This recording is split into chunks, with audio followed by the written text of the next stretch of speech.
Good day, ladies and gentlemen. I'm back here at this incredible structure that was discovered about 2 weeks ago. I'm going to give a little recap of the structure because this is absolutely mind. So I'm here with my expeditioners. Again, here is this. Honestly, so last week I definitely misspoke myself. This tree is enormous. It's probably 2,000 pounds. You can see it's rotten on one side like it was on the ground, which is my theory, and not rotten on the other. So I'm saying this was lying and rotting on the ground and then picked up by some incredibly gigantically powerful being, which commonly referred to as Sasquatch. And that is approximately 80 feet in the air, triangulated with three other trees, all at that apex, like mathematically incredible, put there with immense genius and precision. Here's the other tree over here. I'm here with John on his expedition with his son and Brett. And just even first thoughts, John, on seeing this incredible old tree with these three other trees around it. What are your initial thoughts? It's just incredible. It definitely couldn't happen naturally, and it's crazy because it's the biggest tree here in the whole area. Yeah, I've been coming out here for decades. I've never seen anywhere in this forest have I ever seen a tree of this magnitude, and so it should be. That's what stunned us when we were walking through here 2 weeks ago. I just want to understand the magnitude of how large this tree is. I know they have bigger trees like this in in British Columbia, Washington, California, but out here, and this is a Rocky Mountain Douglas fir. I can clearly see by the pine needle leaves that are 80 to 100 feet above me. I can recognize them at that distance, and I can also recognize the bark on this, as many experts will. But out here, our trees don't get bigger than this. This is hard climate. We get 6 months of snow in winter. Our falls are tough. Like it's hard for trees to grow this big, and this is absolutely enormous. Like that is a gigantic tree. I have never seen a tree out in this side of British Columbia by the Rockies or anywhere in Alberta bigger than this tree. It's absolutely enormous. I mean, hundreds and hundreds of years old, and it's still alive. Let me show you. Alive because when I zoom up there, you can see those pine needle leaves are still going. I would suspect this tree is in its last years of life. I literally was able to experience that with the oldest larch tree around here. The larch tree that was not nearly as old as this one, probably 80 to 100 years younger, that had just died in the last couple years. So I will be around for the last years of this tree's life. But today, that's not the purpose. Today, the purpose is I've actually brought a shovel, or brought the shovel. Thank you, Brett. Whoops, slipping around here. And I'm going to dig. Over the next half hour or so, these gentlemen will patiently wait as I proudly dig around the bottom of this tree, making sure not to damage it, though. I don't want to damage this. If the Sasquatch did this and went to this effort, making these tree breaks, there's another tree break there, gentlemen, in case you didn't see it. There's two tree breaks around the vicinity of this tree. I'm sure there's some level of genius to the tree breaks that I just simply don't understand. The one tree break over there is pointed precisely at the apex, the triangulation apex, up at the top of where these three trees triangulate together. But once I prove that this tree, this big, beautiful 1,000 and 2,000 pound plus tree didn't grow here, what's your answer going to be? And this is a big deal for Sasquatch research, because like the tree breaks that I, to my knowledge, was the first person to ever start talking about, and it made that public in 2013 on Survivor Man. Now it's going out through the whole of Sasquatch research all the way into Australia now. And Russia, we know that Sasquatch are making these tree breaks. It's clear Sasquatch are doing this. And then the structures that we've seen, the upside down trees jammed in the ground, that people have been seeing far before ever I started doing Sasquatch research, the inline tracks. This is next level stuff, guys. We actually saw this around base camp today in a much smaller proportion, smaller trees pressed up against larger trees that didn't grow there. So once we substantiate this truth, guys, this is next level, never ever before been talked about or done. I actually think this is so significant. I believe the Sasquatch brought me here and have been teaching me and mentoring me in this particular area because of this particular incredible structure. So absolutely amazing, incredible triangulation happening here. So I'm going to start digging And we'll get back once I prove that this is just ground here and this tree didn't grow here, and it's next level, huge discovery. Very excited about it. So stay tuned, coming back.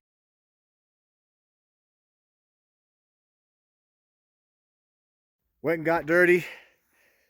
Went and dug a hole. Haven't dug holes in a long time. And here it is. There's no more arguing it. The facts are out. I'm going to show you what I hear. So here's the tree.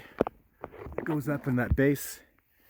And here's the hole. Oh, the dirt that I was digging, I'm going to get nice and dirty and come in with you and show you clearly. So this is like a clay material. You can see this is the bottom of this broken off tree, and you can see as it comes around, there's nothing. So this is the very bottom of this tree.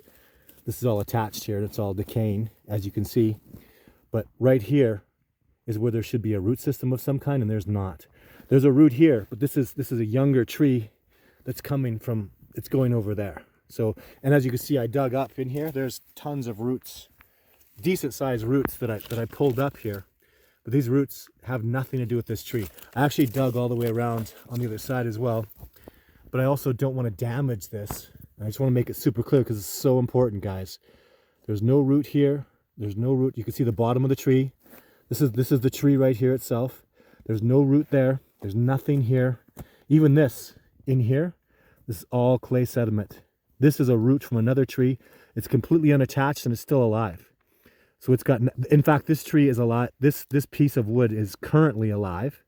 This one's been dead for decades. So it's clearly not related in any way, shape, or form. And you can see this root goes past up off into a different direction.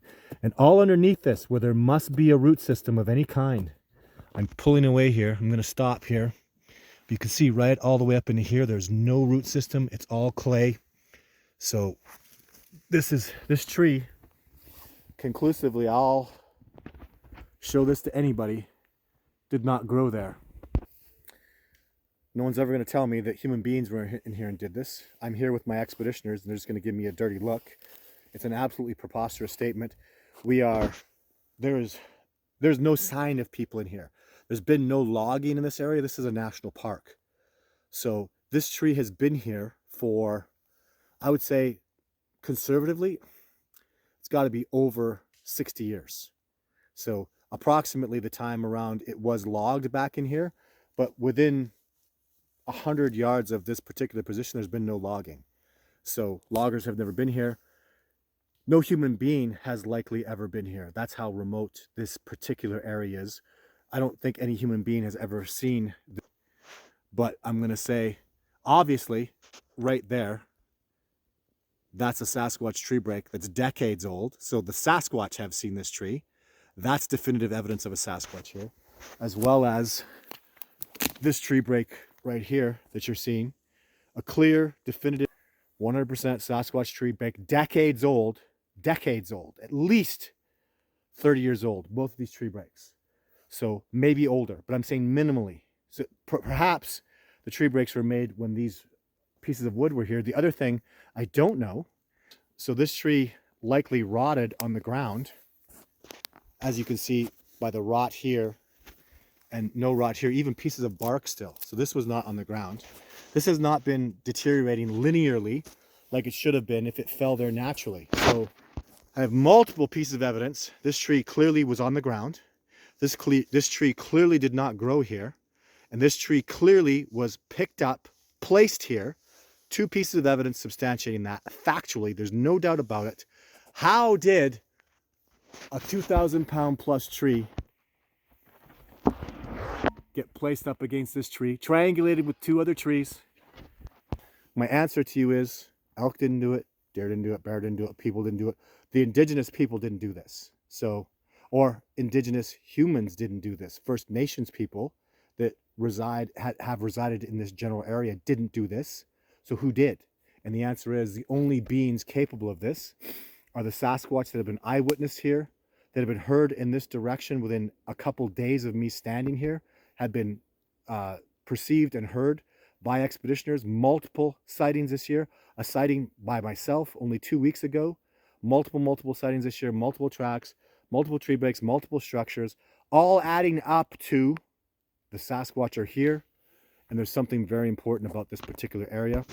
I don't know what that is, but I'm going to make this very public because this is the first time this has ever been noted about Sasquatch. They're making these kind of incredible, amazing structures. If you've seen structures like this, what I'm asking people to look for is in smaller denominations, significantly smaller denominations. I'm going to have to go film. Did I film the section today that we found with that tree in the ground? I don't think I filmed that. Right over by where the big 18-inch track is, there's a tree that's been jammed in the ground and is leaned up against another tree. Exact. But just the tree that's been jammed in the ground is literally 5 pounds. And the tree it's pressed up against is literally maybe 30 years old. This is literally a tree over 300 years old. And it's absolutely astonishing and amazing. So I'll, for the next challenge, even something I'm seeing here. So I'll let somebody else come here on another day and dig up and substantiate that that tree didn't grow there, which is pretty clearly the case. This tree even looks to be the same age, and it's showing the same signs as it was on the ground. So this side's not rotten. This side that was on the ground was rotting away. And then we'll go past this absolutely magnificent tree and come to the triangulation tree. And again, I'm going to say speculatively, without definitive proof 100% yet, that tree also did not grow there. And I'll show you here how incredible this is. How this just totally 80 feet in the air, these 3 trees touch. You gotta understand the mathematical precision, the incredible ability. Even this smaller tree here, easily 1,000 pounds. Human being couldn't do that. Human beings, it's just completely not reasonable. And then, of course, we get over this. It's old, very, very old. What's its purpose? What's its meaning? Why is it here? So I don't think actually, in truth, I don't think I've ever seen an older tree break. And with that being said, this tree break being over 30 years old, maybe 40, maybe 50, I don't know. It's old. But with that being said, what other tree breaks were here that have fallen down? What other Sasquatch evidence was here and is now gone? And what's the purpose of this incredible triangulation? Wow, this angle is amazing. Let me show you this angle. It's spectacular. Look at that. 1, 2, 3. Triangulation. Look where they meet. I mean, if that doesn't blow your mind, look at that. Wow. Look at this tree. Just over 100 feet tall. Absolutely magnificent. So Discovery moves forward this year with this tremendous evidence. We are only 2.5 days into our expedition. We have 3.5 more days to go at least. And I have no idea what's in store, but the weather is looking like spot on what we need. What we needed for weather was we needed crappy rain to bed the Sasquatch down. They don't like moving around in the rain. And then nice weather to come out.